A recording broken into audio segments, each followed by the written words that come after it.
Yeah. So, I mean, the first thing might seem obvious on the surface, but I find that most people don't get it right, which is the hook of your book. So Mm, you need a clear and compelling hook. And that hook is the through line of your entire book. And here's the piece that people miss is they'll be like, my book is about leadership.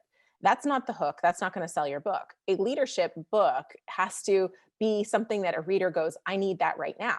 So if I'm now a leader, what's different in my life? How is this book going to be different than the 400 other leadership books in creating something for me as a leader? So once I read this book and I become this amazing leader, now I'm going to get promoted. Now I'm going to have the respect of my friends. Now people will finally like me where they didn't like me before. Whatever it is, you have to have that extra, right? It can't just be leadership. It's once you have this leadership approach that's different, then and that hook is so crucial, and so few authors get it right. And it's also hard to see what's cool about yourself, because that's an element of this, right? Is what are you talking about that's different than the other people? And that's got to be in there. That's number one. The next thing is a piece that I find so few people spend time on and yet has a huge payoff, and that's your table of contents. uh, every chapter title should have a sell a benefit or create curiosity or both. And if you do this well, you'll get media.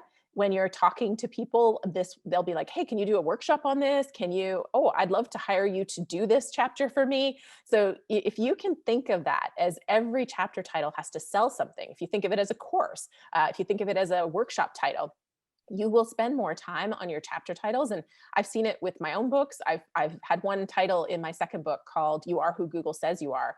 And largely my entire marketing platform around that book ended up being come speak to my group about this chapter. So that was accidental, right? It was just one of those chapters, but the title was catchy and everybody wanted to know. So that's really, really important. The third thing is the title, subtitle. It's for your reader. The title, subtitle, and the cover. It is not about what your wife or your husband likes. It's not what your colleagues think is great. You have to focus on selling that book to the reader.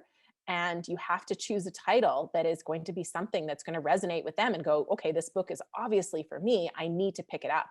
And I think a lot of authors kind of lose sight of that. And they're like, well, my colleagues don't like this title. Well, your colleagues aren't the ones we're trying to sell it to. We're trying to sell it to the potential clients.